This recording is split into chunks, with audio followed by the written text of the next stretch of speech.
Welcome today to the Yoga Therapy Hour. I'm so happy that you've decided to join me in this hour of your day, whether you're walking or having tea or just listening in the background. Today, I want to share something that I've been noticing in the yoga world. I've been noticing in my life. I've been noticing in my clients and friends and family.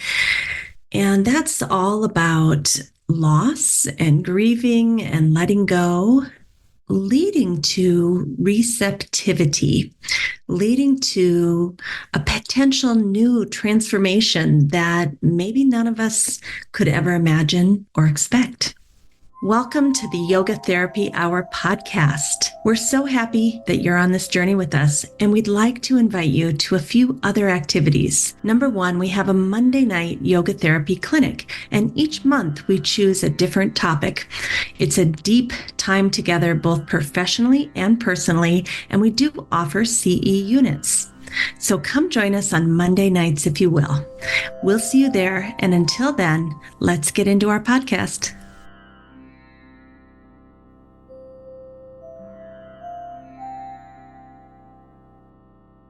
So let's first start with the teachings of T.K.V. Desikachar, who, in my opinion, talked a lot about letting go, surrender, and not having so many expectations and not having such a big agenda, but rather being able to meet life in the present moment as it is with an acceptance and a willingness and trusting yourself that you'll be able to handle what comes up.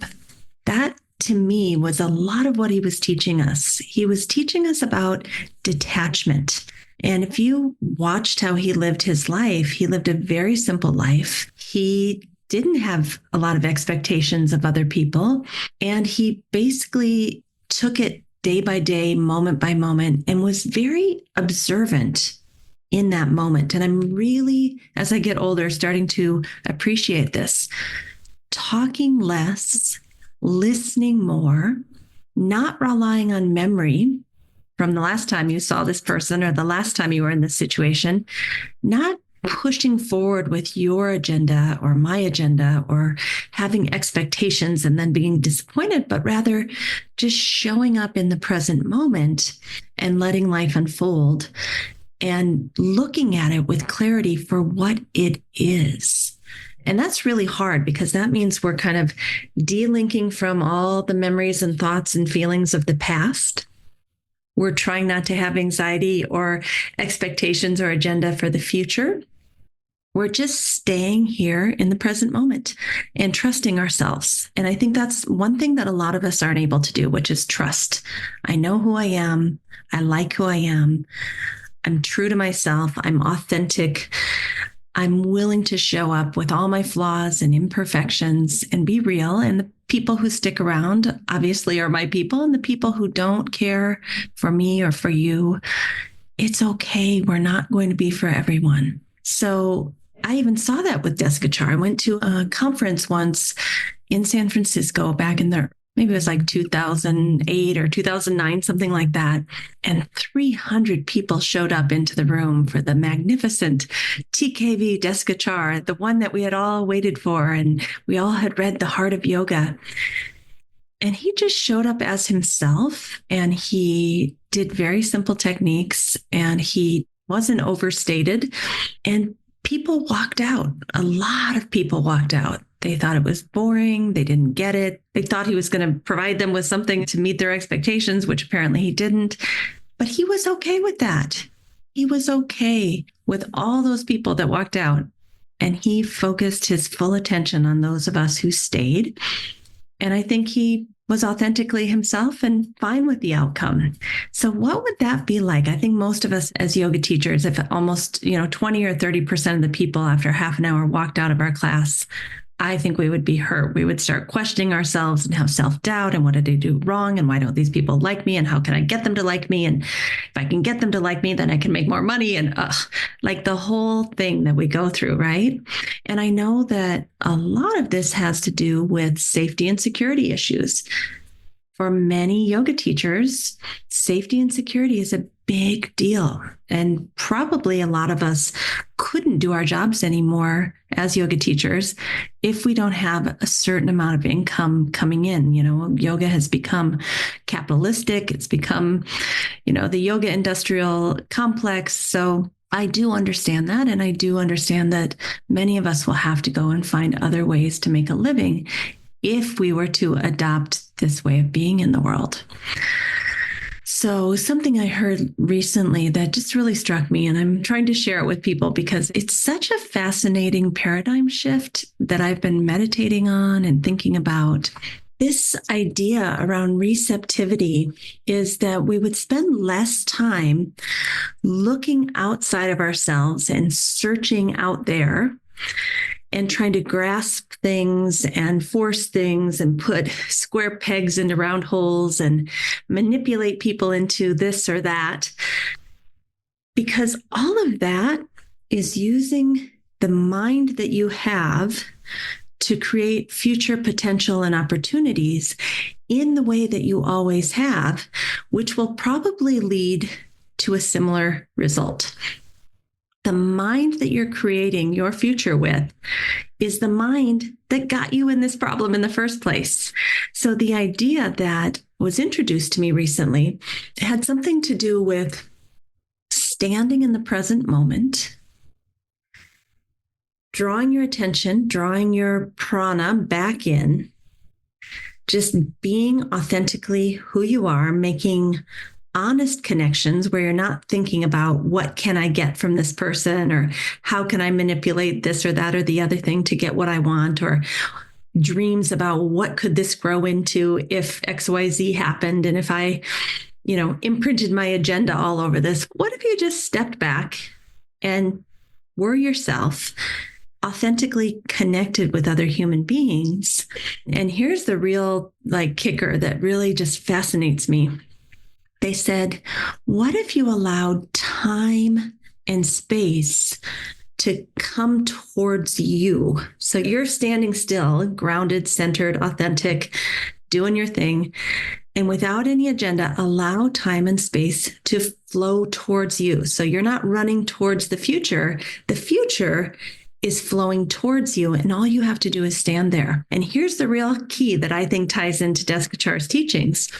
That is, as the future comes towards you and opportunities are presented, you just have to say yes or no.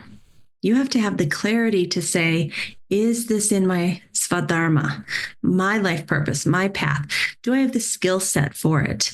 Am I qualified? Do I have the health to do this? Is this the right stage of life for me to choose this? Is my allostatic load low enough to take on a new project?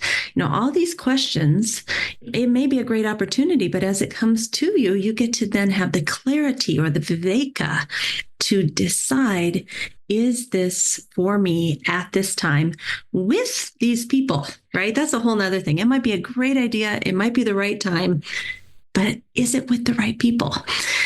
Somebody very successfully said to me once, most of what's come towards me in my life, I have said no to. And that's how I got so successful. I could think about that for days. Most of what has come to me in my life, I've said no to. And that's how I got so successful. So what does this mean for us, that we're going to allow the future to come to us instead of us going to the future? What does it mean to stand in your power and allow time and space to move towards you and through you? I think the first thing that comes up for me is, I don't have enough. I don't know if I have the patience for that. What if nobody shows up? What if no opportunities show up? What if I just sit at home in my house and I don't make any connections? There's no way future potentials can even come to me. I don't think we're saying just sit home on your couch and wait for the door to be knocked on. That's not what we're saying. You still have to go out there and be friendly and make connections and be part of your community and offer and contribute to your community and receive from your community and be in relationship. All of that is a given. That's what you need to do as a good human being. And all of that without agenda or expectation or entitlement. That's another thing. We all feel so entitled, right? Let's let that go. Let's just connect with one another, often, frequently, deeply. And I promise you, the future will come to you. And then you'll have to have the viveka, you'll have to have the clarity to say no to most things. Again, is your allostatic load too high? Is this a stage of life? Is this something your family can support or sustain? We all have hopes and goals and dreams, but we have to get really honest with ourselves about what is going to work for us at this time. I personally have said yes to almost everything. And I'm now learning to say no because I want to live with a lower allostatic load. Now, is there a fear inside that I won't be able to make a living in yoga? Yes, there is. But until we allow the future to come to us, we allow time and space to flow towards us and through us, we will never know. And here's the real kicker of it all.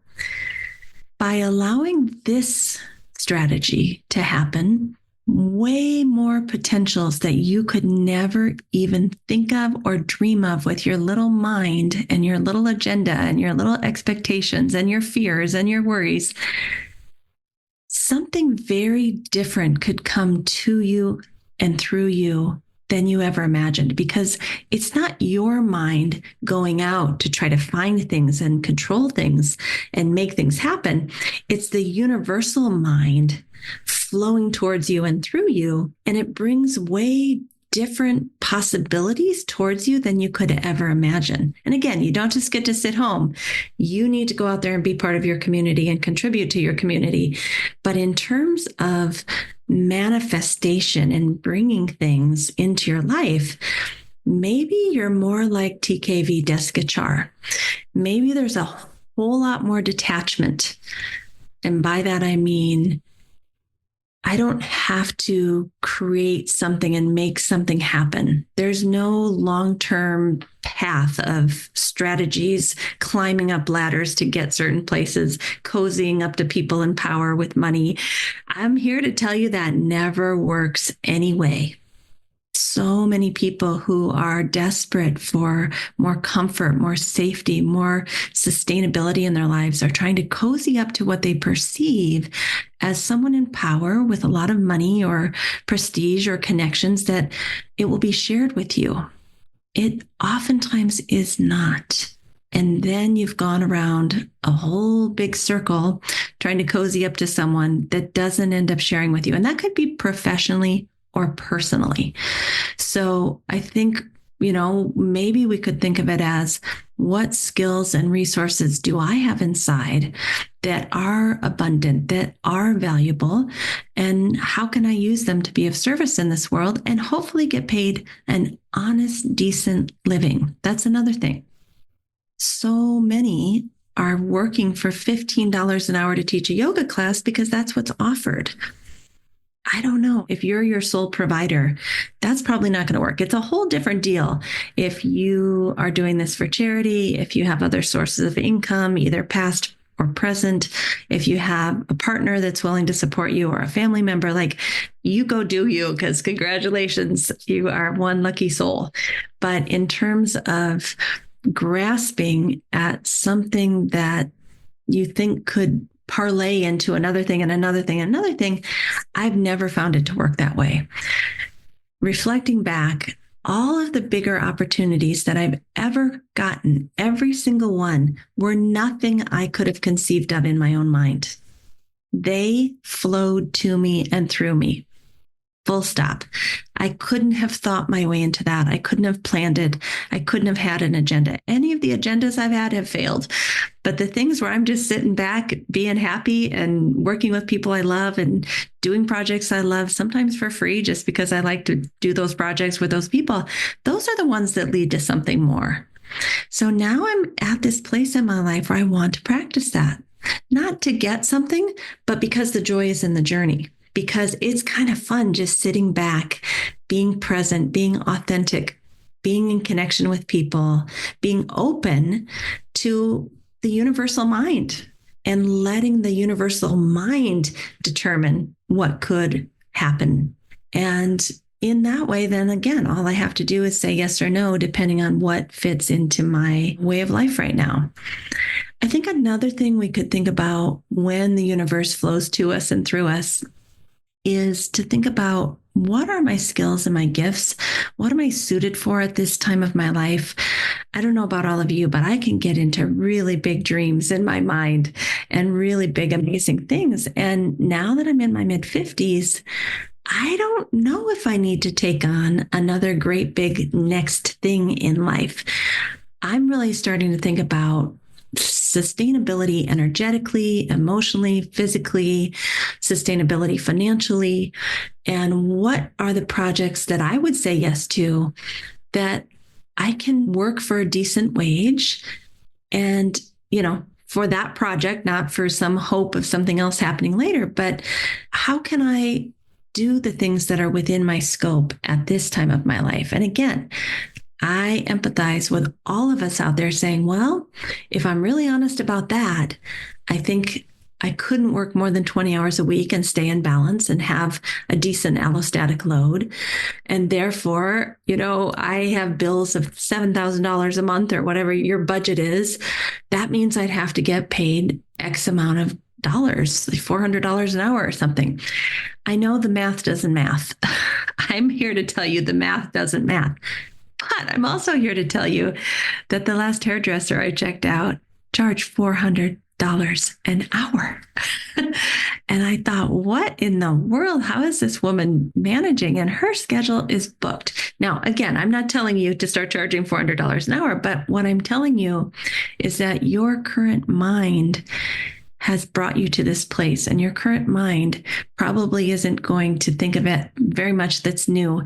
You're going to repeat a lot of your same thoughts, your same habits, your same patterns, and you're probably going to end up in a similar place. So why not try this receptivity experiment where you meditate every day on being settled, on being stable, being grounded, being authentic, being joyful, finding people, places, and things that you like to do and getting really honest about that. The optimal state has a very unique opportunity for yoga teachers and yoga therapists who would like to do case studies with a group of colleagues and receive continuing education credits. Several times per year, we have groups that come together to do mental health case studies and physical health case studies, where we take time to go over the biomedical, the intake. You get into breakout rooms and discuss it with your colleagues. Then we come back and have you turn in homework that we will grade and get back to you and let you know if we agree with your reasoning or if maybe there's a place for us to give you some feedback. And then we'll come back and show you what our teachers from the Krishnamacharya Yoga Mandram have come up with as a solution to that case study. It's a wonderful group. We usually have about 15 to 20 colleagues coming together. It's the perfect way to get your continuing education credits, and we'd love to have you join us. So if you want more information, contact us at www.theoptimalstate.com, and we'll be sure to give you the information about how you can join our next group. I'll tell you a little story. The other night, my husband was like, we live near Minneapolis now. I want to go to this concert. And I was like, that sounds like so much fun. I'm in. He's like, honey, it's a Wednesday night. I'm like, oh no, we're in the city now. I'm going to be one of those people that goes out and we're going to go to this concert. You know what happened. Because it's not me. I'm an introvert. I don't go out of the house after dark. 8:00 Wednesday night. He's all jazzed up and getting ready and playing music, getting ready to go over to the show. I'm like, honey, I can't do it. And in that moment, I knew I had been dishonest with myself in planning. I got excited. I thought it sounded like fun. But the truth is, I know I don't like to go out to loud places at night. What am I thinking? So that's what I mean about getting honest. We can get excited about things, but then really get honest. Is this for me at this time? And many of you know yourself better than I. I had to cancel on my poor husband. He went to that concert by himself. But this is just to say it's the same thing personally and professionally when it comes to receptivity. I should have said to him the moment he announced that concert was coming, I should have said, honey, we both know I can't keep my eyes open after 8:30 p.m. I'm sorry, but you'll have to find a friend or a family member to go with you. So that would have been proper. But we all do the same thing in our professional lives too, where we're saying yes to things and fawning. We're fawning for people to try to get their approval. And that's what I mean about sitting back and being authentic and being real and being honest with yourself. And from that place, you'll probably meet less people. You'll probably be less of a people pleaser. There may be a gap in time where you're like, oh no, what have I done? I've let go of the things that weren't working for me. But as my brother and I were discussing last night, he said, from the phoenix that has crashed and appears dead, the phoenix rises, right? There's just ashes there. Something comes out of the ashes. Something comes out of the ashes, and you have to believe that. You cannot be a nihilist. You have to believe that something will happen. Again, you put in your effort, you show up, you do your work, you're friendly, you're happy, you're doing your practice every day, you're getting out there, being part of your community, all that. But in terms of opportunities flowing through you, you are trusting that something will happen. And I think that trust, sometimes it's 2 weeks, sometimes it's 2 hours, sometimes it's 2 months, sometimes it's 2 years. That's the hard part, is sitting there in the ashes, wondering what could happen now, instead of chasing what could come to me. And the best thing we can do sitting there in the ashes is play in the ashes, be happy. Tell your friends, hey, I'm over here in the ashes. This is really tough. I'm having a hard time. Can we connect? Can we go out for coffee? Can we go on a walk? Like, don't sit there by yourself in the ashes, but know that something will shift. Know that something will happen. As T.K.V. Desikachar says, something good will happen, and have the courage to sit there.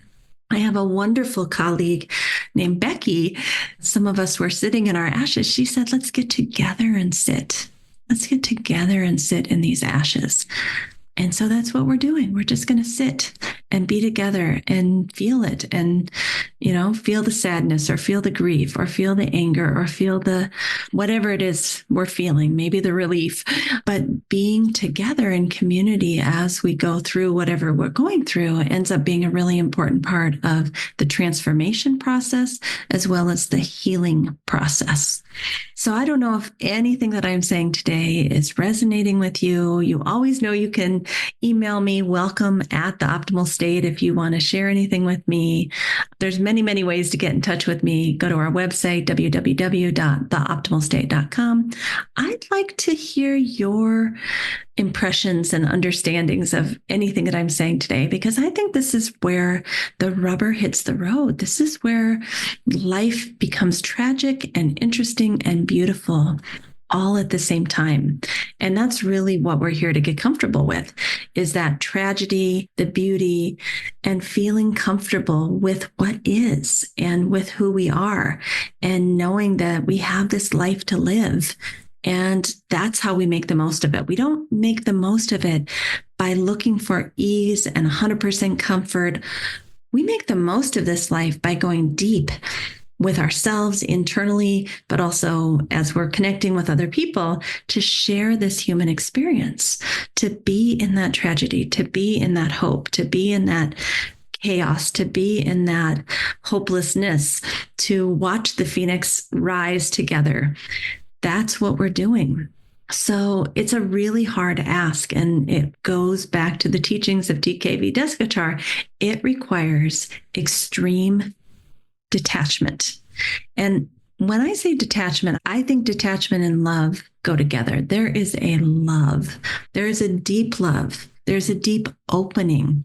I think it's what the Catholics might call sacra cor, the sacred heart that is bursting open. It's what the Buddha might have had another name for. It's in all of these spiritual traditions. It's what people who do plant medicine oftentimes feel, this opening leading to maybe a feeling of oneness with all that is. But that is why we're here. And I would argue that we will not find that until we become better at detachment with love. Meaning, I let go of my agenda, my expectation. I stop trying to trace the future, manipulate people, places, and situations. I stop ladder climbing. I stop being entitled. I stop expecting someone to come save me. And I get down to business of being authentic and true and connected to myself and others and trusting that something good will happen. Something will happen. It will shift. We have to have faith in that. And we have to have faith or shraddha that we can meet that challenge. And when I say have faith or shraddha from the yogic tradition, there's been a lot of times in my life where I've thought, yeah, but I don't have faith I can do that. I don't actually know that I can manage that or meet that challenge. But I have faith I can try. I have faith that I'm willing to stand there and try it and see what happens. That's all you need is a willingness. Now, whatever happens, that depends on many, many factors. I think the Buddhists say 12 different factors go into every one situation, and you have control over about maybe 2 or 3 of those. So, sometimes you can give a lot of effort and you can really have your heart in it, and it doesn't work out because the systems surrounding whatever's happening just are not allowing it to happen. And that's okay. You gave it a shot. So really what we mean by faith is, do you believe that you have the courage to stand up and give it a try and see what happens? That's it. Let the future flow through you. Be receptive. Don't chase. And then have the courage to see what comes next and to accept that it may not be what you imagined. It will not be what you imagined, I promise.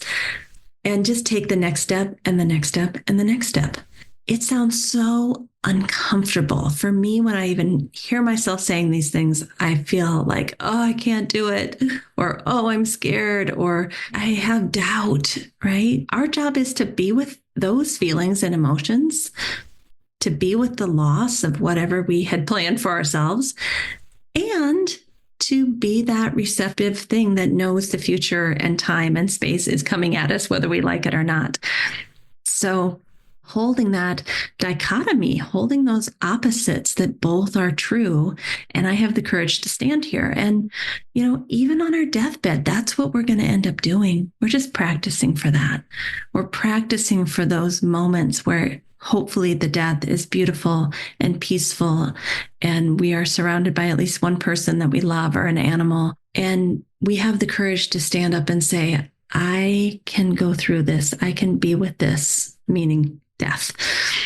Like, we're just preparing for that. And in our preparation for that moment of being with what is, the beauty, the loss, the grief, the chaos, the hardship, the remembrance of all the joyful, amazing things in our lives, if we can take that attitude and then bring that to our lives hour by hour, it's so hard.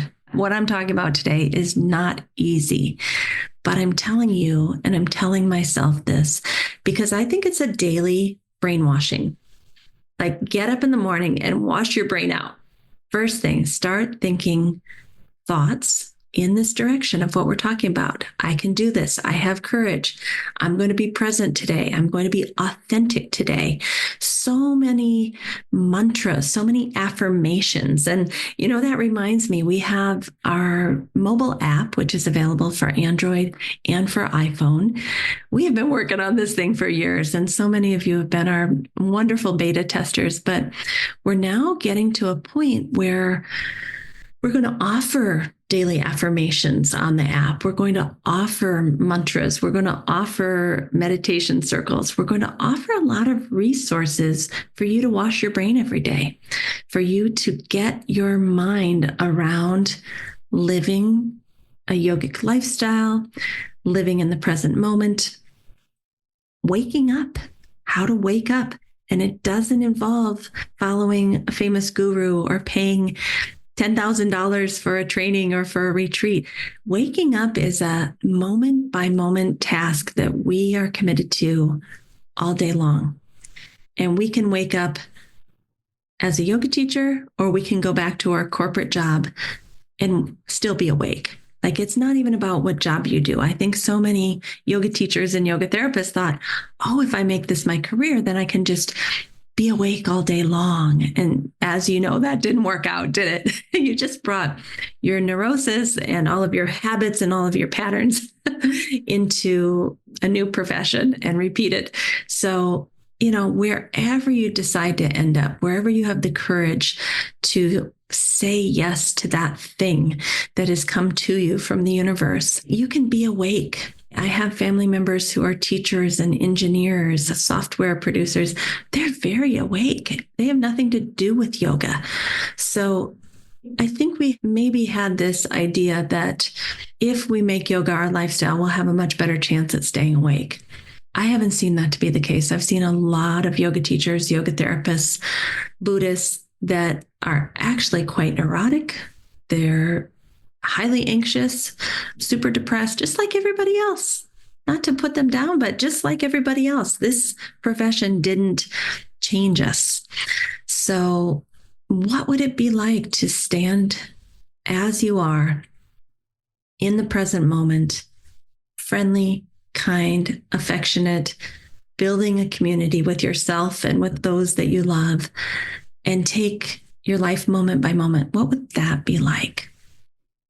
So that's what I want to leave you with today, is meditation on that. Meditation on, okay, what if I wash my brain every day to stop chasing, to stop grasping, to stop controlling, to stop manipulating, to stop putting my agenda, my way of thinking onto everybody else?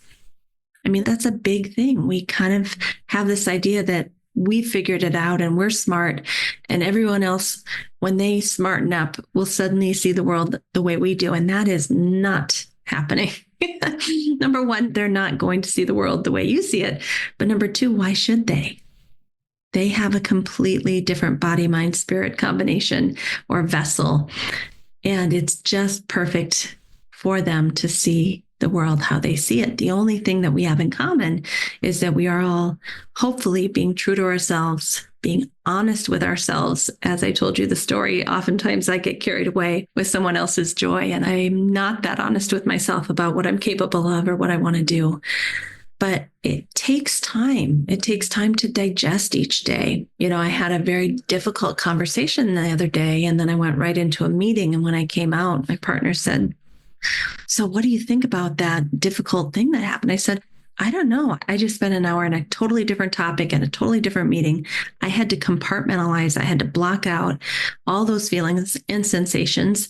I pretty much had to disassociate so that I could do the task at hand." I said, "I probably won't get back to that digestion process until later tonight or tomorrow morning. I have to get through my day. So if I don't have time in the evening and I don't have time in the morning to go back and digest that stuff, we just never get back to it."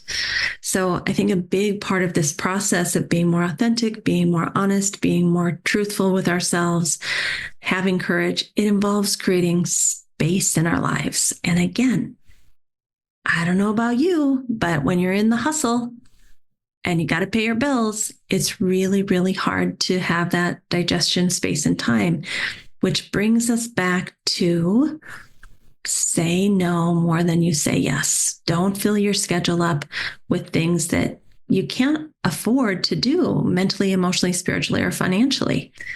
Find that needle in a haystack that's going to allow you to move forward in a direction that's more sustainable, that feels in alignment with you, that is in your path.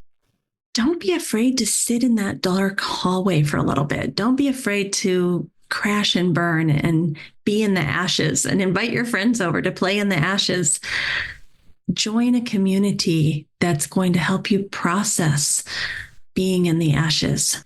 And as my brother told me, the phoenix will rise. It will. It has no choice. Everything changes. It does not stay the same. And therefore, you will not be in those ashes forever. Ask people to help you. Ask them to support you. Reach out, give and receive, and something will shift.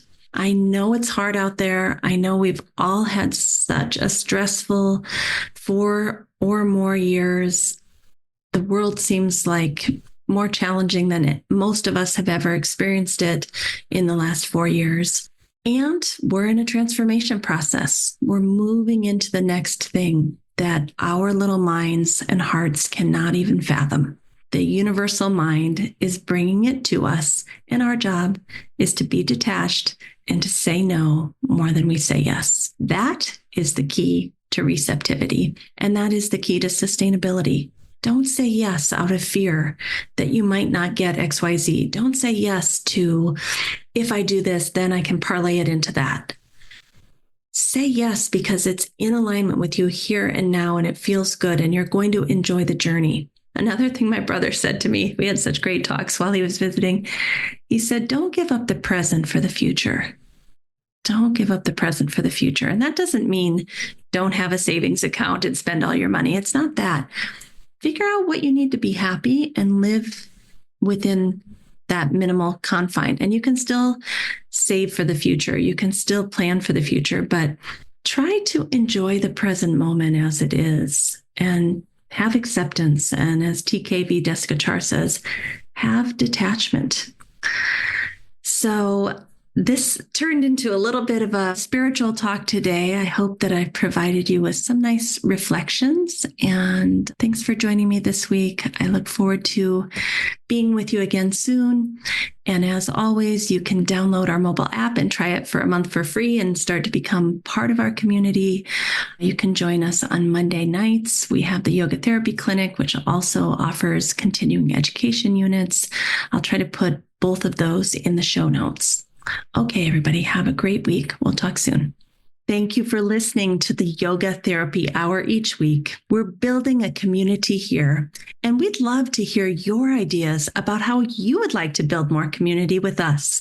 Feel free to email us at welcome@theoptimalstate.com and give us your ideas on ways that we could be of service to you and build more community. We'd love to hear from you. Again, welcome@theoptimalstate. All right. Have a great day. We'll see you soon. A special thank you to our team here at Optimal State. We are truly a global family. George Mantuan, one of our executive producers. Adam Satchel, senior media producer and sound engineer from the Philippines. Krishna Panchal, a producer from Canada.